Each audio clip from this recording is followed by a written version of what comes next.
याद दिलाया है जो भूल चुके हैं। ये जो आरएन जुलूस जो निकाले गए पूरे देश में, और उस जुलूस में हर जगह पर वायलेंस हुआ, चाहे मध्य प्रदेश हो, राजस्थान हो, गुजरात हो, कर्नाटक हो, गोवा हो, जहाँ जहाँ ये आरएन का जुलूस गया, प्रोसेशन गया, वहाँ पर वायलेंस हुआ। तो वहाँ की सरकारें सरासर नाकाम साबित हुई उस वायलेंस को रोकने के लिए। और क्यों सरासर नाकाम साबित हुई? बल्कि वो सरकारें खुद, जो अंग्रेजी का लफ्ज़ इस्तेमाल करूँगा कि ये तो जो गड़बड़ हुई वो स्टेट कॉम्प्लिसिट वायलेंस था, स्टेट कॉम्प्लिसिट वायलेंस हुआ है। और आप दंगाइयों को दंगा करने से रोक नहीं सकते। परमिशन जुलूस का देने वाली सरकार, जब आप परमिशन दे रहे हैं तो जिम्मेदारी बीजेपी और जो वहाँ की सरकार है उनकी होनी चाहिए कि कोई वायलेंस ना हो। तो जो भी वायलेंस हुआ आरएन यात्रा या जुलूस में, वो स्टेट कॉम्पल्सिड वायलेंस है। और दूसरी बात यह है कि पत्थरबाजी हुई, फिर आप घर तोड़ देते हैं मध्य प्रदेश में। किस बुनियाद पे घर तोड़ते भाई आप? ये तो ये जेनीवा कन्वेंशन का वायलेशन है। आपको पकड़ना चाहिए उन लोगों को, अगर करे तो। आप घर किस बुनियाद पे तोड़ रहे हैं भाई? और एक ही कम्युनिटी घर तोड़ रहे हैं आप, क्यों? और आपको कौन ने अख्तियार दिया घर तोड़ने का? चलिएगा इलीगल है तो नोटिस दीजिए। क्या वही घर इलीगल है, दूसरे घर इलीगल नहीं है? एक ही कम्युनिटी के मध्य प्रदेश में आप घरों को तोड़ते हैं। और जो बच्चे अभी अडल्ट नहीं हुए, 70 बच्चों को आप उनको मारपीट करते हैं। और फिर दुनिया ने वीडियो देखा कि महिलाओं को, ज़ईफ़ महिलाओं को, बुजुर्ग महिलाओं को, 70 साल की महिलाओं को आप उनको मार के हाथ और पैर तोड़ देते हैं उनका। पुलिस तोड़ती है उनका, मध्य प्रदेश की पुलिस। यह आप काम कर रहे हैं। राजस्थान में हुआ, क्या कर राजस्थान कांग्रेस सरकार? भाई आपकी सरकार ने उनको परमिशन दिया। जब परमिशन आप देते हैं तो कैसा वायलेंस होता है फिर? घर जलाए जाते हैं, वहां पर दुकानें जलाई जाती हैं, टारगेटेड घर जलाए जाते हैं राजस्थान में, कर्नाटक में होता है ये। तो ये पूरे कंट्री में इतने 6-7 प्रदेशों में अगर हो रहा है तो ये देखिए, ये एक ऐसा नहीं है, पूरा प्लानिंग से हो रहा है ये। और आप टारगेट कर रहे हैं वो मुस्लिम माइनॉरिटीज को। सिर्फ क्यों कर रहे हैं भाई मुस्लिम टारगेट आप? पहले आप बोलते हिजाब नहीं पहन सकते, सेकुलर स्टेट है, गोश्त नहीं खा सकते, सेकुलर स्टेट है क्या? फिर आप कानून बना देते फिर उसके ऊपर। कहां पे रुकेगा बात? ये mob lynching, state sponsored violence, अब स्टेट कॉम्प्लिसिट वायलेंस, और संघ परिवार लो इंटेंसिटी वायलेंस कर रही पूरे देश में। ये परफेक्ट कर चुके हैं अपनी चीज को। लो इंटेंसिटी वायलेंस करते हैं, यहां करो, वहां करो, इधर करो। सरकार की जिम्मेदारी बताइए? सरकार की जिम्मेदारी है नहीं है। आप सो रहे थे, कैसा दंगा होने दिया आपने? कितने पुलिस वालों को सस्पेंड किया आपने? कितने आईपीएस अफसरों को सस्पेंड किया आपने? इससे बात साबित हो रही कि आपकी पूरी रजामंदी से, जिसको हमने कहा अंग्रेजी का लफ्ज स्टेट कॉम्प्लिसिट वायलेंस है। बिहार में होता है, हमारे खिलाफ बातें करते हैं, बकवास करते हैं। कैसे मस्जिद के ऊपर जाकर झंडा लगाते हैं भाई? आप बताइए, कैसे लगाते हैं कोई भी? इसका जिम्मेदार कौन है? मैं हूं जिम्मेदार उसका। तो ये सब चीजें हो रही हैं। सर, करौली में बीजेपी को ये अरेस्ट करने की एक्सोडस हो रहा है हिंदूज का, और कोई पुलिस वाला कुछ बोल रहा है कि मतलब सर वहाँ पुलिस वाला एडमिट करिए कि कैमरा पे गवर्नमेंट का फेलियर होता है इसलिए। राजस्थान करौली में जो कुछ हुआ, मध्य प्रदेश में जो कुछ हुआ, गुजरात में आनंद, हिम्मतनगर, खंभाट में जो कुछ हुआ, कर्नाटक में जो कुछ हुआ, गोवा में जो कुछ हुआ, वहाँ की सरकारों की रजामंदी से ये स्टेट कॉम्प्लिसिट वायलेंस हो रहा है। और टारगेट पे कौन है?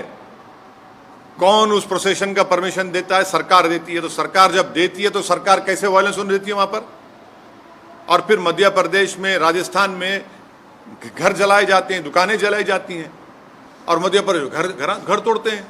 किस बुनियाद पे घर तोड़ेंगे भाई आप? कौन से कानून तहत तोड़ रहे हैं आप? बताओ, कानून बताओ हमको।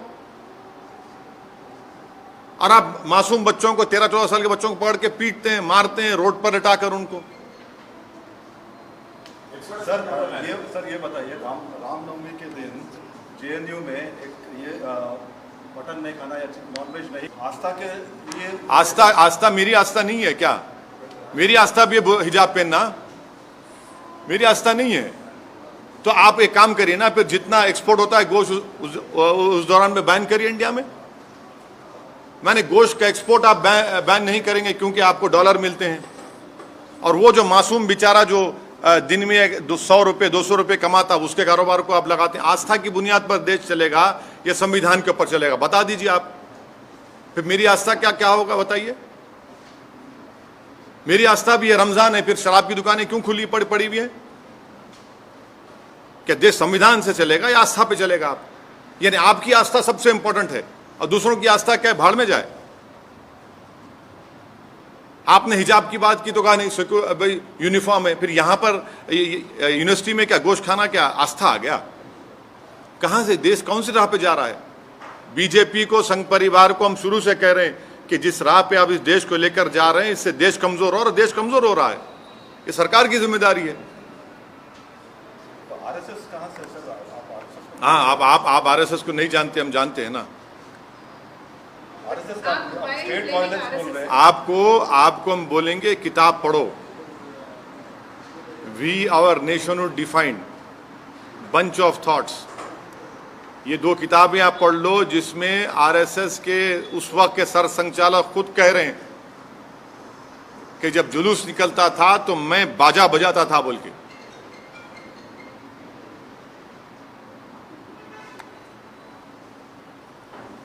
सर, पाकिस्तान में सत्ता परिवर्तन हुआ है, जो नए वज़ीर आला बने हैं वहाँ वज़ीर आज़म, उन्होंने कश्मीर का राग अलापा है, क्या अभी ये तो भारत सरकार को जवाब देना चाहिए उनका। भारत सरकार उनका जवाब दिए, प्रधानमंत्री तो मुबारकबाद पेश कर दी उनको। नहीं, आप हमसे सवाल कर रहे हैं। नहीं सुनिए, नहीं प्रधानमंत्री ने क्या जवाब दिया? प्रधानमंत्री ने मुबारकबाद दे दी उनको। देश के प्रधानमंत्री जो मुबारकबाद दिए हैं, नहीं प्रधानमंत्री ने उनको मुबारकबाद दी है और कहा कि भाई इस खित्ते के अमन के लिए हमको अमन को बरकरार रखना चाहिए, टेररिज्म खत्म करना चाहिए। अब देश के प्रधानमंत्री मुबारकबाद दे रहे हैं तो ओवैसी से क्यों सवाल किया जा रहा है? आप कश्मीर से हमसे सवाल क्यों करते हैं? प्रधानमंत्री से भी करिए। अरे हाँ, अरे जब नहीं देश के प्रधानमंत्री जब मुबारकबाद दे रहे हैं शहबाज शरीफ को, तो ओवैसी को क्यों घसीट रहे हैं इसमें आप? सर लेकिन इमरान खान ने भी अपने फॉरेन पॉलिसी को देश के प्रधानमंत्री ने शहबाज शरीफ को, सुनिए, देश के प्रधानमंत्री ने शहबाज शरीफ को मुबारकबाद दी है। देश के प्रधानमंत्री ने, जब शहबाज शरीफ के बड़े भाई नवाज शरीफ प्रधानमंत्री थे उस मुल्क के, तो अफगानिस्तान से अचानक जब उन्होंने देखा कि शहबाज शरीफ के घर में लाइट दिख रही तो उन्होंने उतर गए, वहां पर दावत में चले गए बिन बुलाए मेहमान बनकर। हैं, हमको क्यों बोल रहे हैं? फिर उसके बाद पठानकोट हुआ, आप प्रधानमंत्री से पूछिए, वो मुबारकबाद दी है। फॉरेन पॉलिसी नहीं, लेकिन अरे हम प्रधानमंत्री ने जो मुबारकबाद दी है शहबाज शरीफ को, असदुद्दीन ओवैसी को क्यों पूछ रहे हैं आप? प्रधानमंत्री चीन के ऊपर नहीं बोलते। प्रधानमंत्री चीन का नाम लेने से डरते हैं। प्रधानमंत्री वो इलाकों में जहां पर आज हम पेट्रोलिंग नहीं कर सकते, उन हिस्सों में जो भारत का हिस्सा पे चीन बैठा हुआ है, डेप्सांग में क्या हो रहा है, हॉट स्प्रिंग में क्या हो रहा है, डेमचौक में क्या हो रहा है, प्रधानमंत्री बोलते ही नहीं है। और मैं प्रधानमंत्री से कह रहा हूं कि हम इनकी खामोशी से ऐसा लग रहा है कि कहीं सियाचिन हमारे हाथ से चीन ना छीन ले।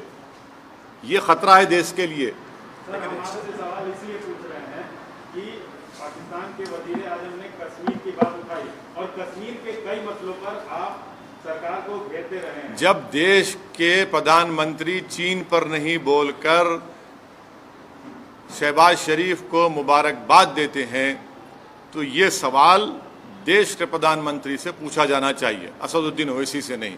मैं देश का प्रधानमंत्री नहीं हूं। देश के प्रधानमंत्री ने खुद मुबारकबाद और मीठे मीठे अल्फाजों में शहबाज शरीफ के प्रधानमंत्री बनने पर उनको मुबारकबाद दी है। हाँ, तो आप अच्छा आप अभी प्रधानमंत्री के स्पोक्स पर्सन बन चुके हैं, जर्नलिस्ट नहीं रहे आप। मुबारकबाद पेश करता हूं आपको। तो देखिए, ये सवाल करने का मतलब ये है कि मैं अपनी देशभक्ति को साबित करूं और प्रधानमंत्री जब शहबाज शरीफ को मुबारकबाद देते हैं उस पर क्या बोलेंगे आप? आपकी जबान चुप हो जाती है। अरे मैं आपको उल्टा सवाल करना चाहिए प्रधानमंत्री से, बीजेपी से। दूसरे मुल्क का वजीर आजम हमारे कश्मीर के बारे में बात उनके कर रहा है, सुनिए, सांसद हैं हमारे। उनके उस बयान के बाद ही मेरे देश के प्रधानमंत्री ने शहबाज शरीफ को मुबारकबाद दी। आप भी दे दीजिए सर, हाँ, आप भी दे दीजिए। देश के प्रधानमंत्री दे दिए ना, देश के प्रधानमंत्री दे दिए, शहबाज शरीफ को मुबारकबाद दे दिए। अब नहीं मालूम, हो सकता है घर में दावत है, चले भी जाएंगे, क्योंकि जब नवाज शरीफ के पास गए थे खाना खाने। कश्मीर वाले मुद्दे पे आप क्या कहेंगे सर? क्या कहेंगे हम तो शुरू से कह रहे हैं कि 370 हटाना एक कॉन्स्टिट्यूशनल ब्रीच था।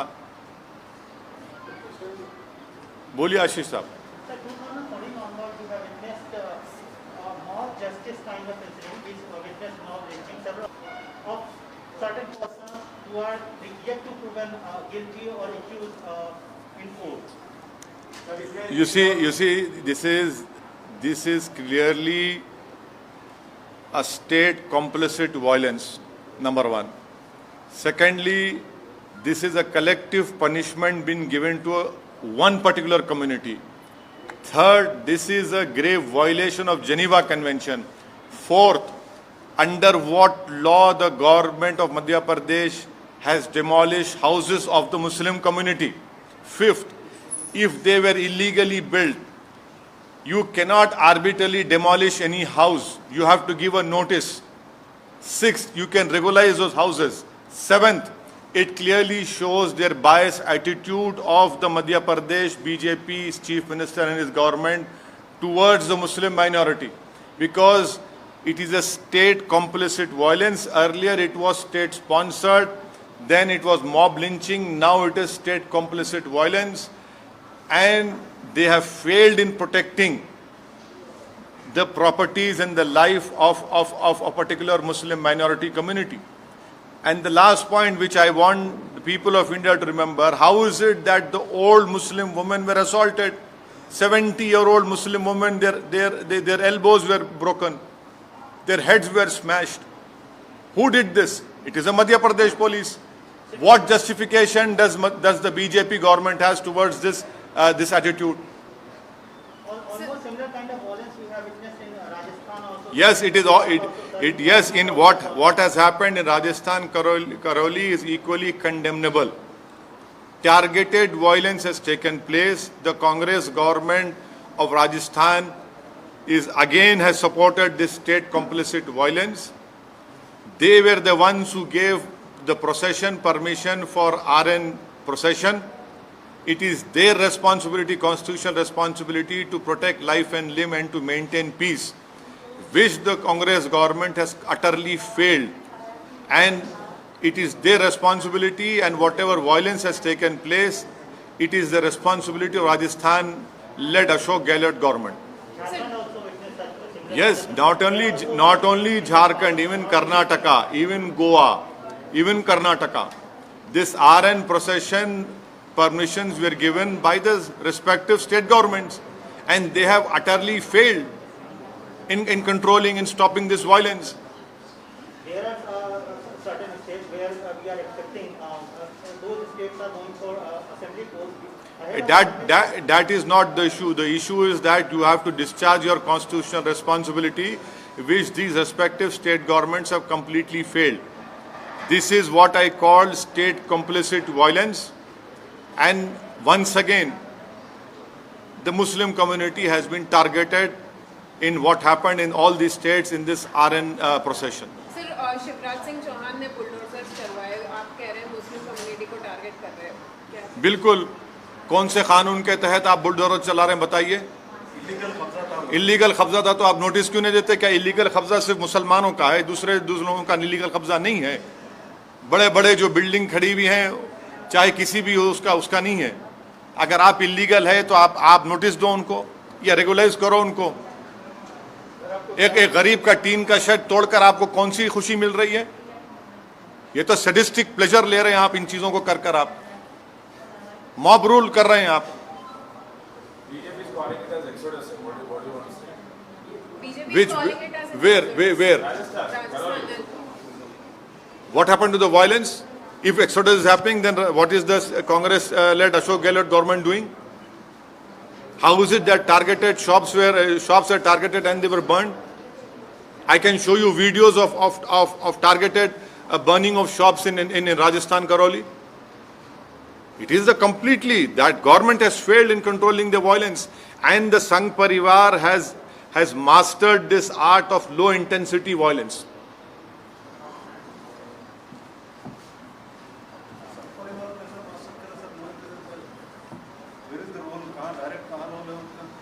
नहीं पूरे आसमान से आए ना, यहाँ के नहीं थे वो। नहीं सही है, बिल्कुल से आसमान से आए थे। और जो वीडियोस जो आ रहे हैं उनके नारों के, उनके प्रोवोकेटिव बकवास के, एक जगह भी लोकलाइज जो भी थे वहाँ पे लोकलाइज। हाँ, और बिहार में मुजफ्फरनगर में वहाँ पर मस्जिद के ऊपर झंडा लगाना आरएसएस वाला था सब। बिल्कुल। कौन रहते फिर वो लोग? कौन है? संघ परिवार। देखिए वो संघ परिवार के लोग हैं, नहीं है। आप तो नहीं ना संघ परिवार के। सर, आप आरएसएस को क्यों? संघ परिवार के लोग इस देश में लो इंटेंसिटी वायलेंस करने के लोग मास्टरी हासिल कर चुके हैं। कैसे कोई जुलूस के दौरान में मस्जिद के ऊपर झंडा लगा सकता है? पुलिस क्यों खामोश बैठी थी? क्या हम नहीं देख रहे कि आप हिजाब शुरू होता, कभी गोश्त शुरू होता, कभी दिल्ली का राइट होता, कभी मॉब लिंचिंग होती है? क्या हो रहा है फिर ये? इनका फायदा क्या होता है सर? लोग ये बहुत अच्छा हेट्रेड आप पैदा कर रहे हैं इस देश के नागरिकों के खिलाफ, जो एक मजहब पे चलने वाले हैं। आप उनके खिलाफ हेट्रेड पैदा कर रहे हैं। सर उत्तर प्रदेश में जैसे बुलडोजर हिट हुआ, तो ये मध्य प्रदेश में जो बुलडोजर चला, आपको लग रहा है कि इसका विस्तार है? बुलडोजर का जो कॉन्सेप्ट बना है नया, उसका विस्तार हो रहा है? अगर आप किसी का भी घर तोड़ रहे हैं बगैर नोटिस दिए, तो वो नंबर 1 एक कलेक्टिव पनिशमेंट है कम्युनिटी के खिलाफ। सेकेंडली, अगर वो इलीगल तरीके से बनाया गया तो नोटिस देने का ये प्रिंसिपल्स ऑफ नेचुरल जस्टिस के खिलाफ है कि बगैर नोटिस दिए उसको तोड़ रहे हैं। थर्डली, आप वायलेंस को रोकते नहीं है, आपकी नाक के नीचे वायलेंस होता है और उसके बाद आप ये सब तमाशे करते हैं। तो ये घर को तोड़ना कौन से कानून के तोड़ रहे हैं घर? बताइए आप। नहीं, मैं दूसरा नहीं, मैं आपको कानून की, संविधान की बात कर रहा हूं। आप कौन से कानून के घर को तोड़ रहे हैं? बताइए हमको। बगैर नोटिस दिए आप, ये तो जेनीवा कन्वेंशन के खिलाफ है। वो आपकी बात सही है सर। नहीं, मैं सही बोलता हूं ना, गलत कब बोला हूं मैं? वो एक मानसिकता जो जैसे बुलडोजर जो यूपी चुनाव में हिट हुआ, तो एक तरह से अप्रूवल मिल गया कि हाँ इस तरह से। मध्य प्रदेश में आप जो आरएन प्रोसेशन में जो वायलेंस हुआ उसी पर स्टिक करिए। मध्य प्रदेश में जो घर तोड़े गए मुस्लिम समाज के, वो कौन से कानून के तहत शिवराज सिंह चौहान बीजेपी ने तोड़े? बताओ हमको। आपने क्यों परमिशन दिया जब आप वायलेंस को कंट्रोल नहीं कर सकते? अगर वो इलीगल थे तो नोटिस क्यों नहीं देते आप अपनी नाकामी को छुपाने के लिए, आप अपने स्टेट कॉम्प्लिसिट वायलेंस को छुपाने के लिए आप एक कलेक्टिव पनिशमेंट मुस्लिम समुदाय को दे रहे हैं। ये जेनीवा कन्वेंशन के खिलाफ है, ये इंसानियत के खिलाफ है, प्रिंसिपल्स ऑफ नेचुरल जस्टिस के खिलाफ है। इसको हर उस शख्स को जो संविधान पर भरोसा करता, यकीन करता, उसको कंडेम करने की जरूरत है इस हरकत को। आपने मध्य प्रदेश में 70-75 साल की मुस्लिम महिलाओं को सर फोड़े हैं, उनके हाथ पैर तोड़ दिया आपने। 13-14 साल के बच्चों को रोड पर लिटाकर आपने उनको पीटा। ये आपका गवर्नेंस है?